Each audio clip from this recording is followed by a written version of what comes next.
Professor M K സാനുവിന് രാഷ്ട്രീയ സാംസ്കാരിക കേരളം യാത്രാമൊഴി നൽകുകയാണ്. എറണാകുളം ടൗൺ ഹാളിൽ പൊതുദർശനം തുടരുകയാണ്.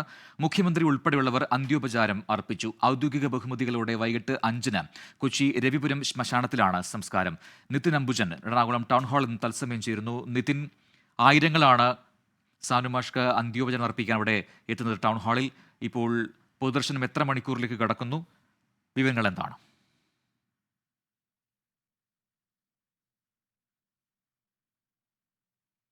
നിതിൻ അംബുജൻ അല്പസമയത്തിനകം തത്സമയ വിവരങ്ങളുമായി ചേരും.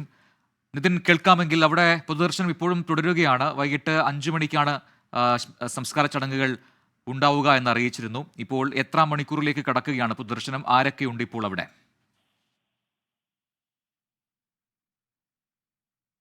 പ്രജിൻ, 4 മണിയോട് തന്നെ ടൗൺ ഹാളിലെ പൊതുദർശനം അവസാനിക്കും. അതിനുശേഷം ഭൗതികദേഹം നേരെ രഘുപുരം ശ്മശാനത്തിലേക്ക് കൊണ്ടുപോകും. അവിടെ വെച്ചാണ് സംസ്കാര ചടങ്ങുകൾ, പൂർണ്ണ ഔദ്യോഗിക ബഹുമതികളോട് തന്നെ സംസ്കാര ചടങ്ങുകൾ നടക്കുക.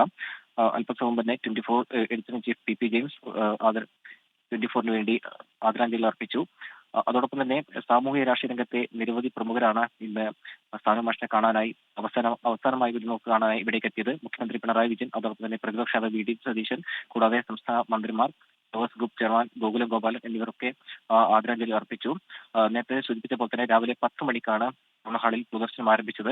രാവിലെ 10 മണിക്ക് പൊതുദർശനം ആരംഭിച്ചപ്പോൾ തന്നെ സാമൂഹ്യ രാഷ്ട്രീയ രംഗത്തെ വിവിധ തലങ്ങളുള്ള നിരവധി പേരാണ് ഇവിടേക്ക് എത്തിയത്. കാരണം എം കെ സാനു കൊച്ചിയുടെ മാത്രമല്ല കേരളത്തിലെ ഒരു സാംസ്കാരിക മുഖം തന്നെയാണ്. കൊച്ചിക്ക് വലിയൊരു ശൂന്യതയാണ്. കാരണം കൊച്ചിയിലെ വിവിധ സാംസ്കാരിക സാഹിത്യ വേദികളിലെ നിറസാന്നിധ്യമായിരുന്നു എം കെ സാനു.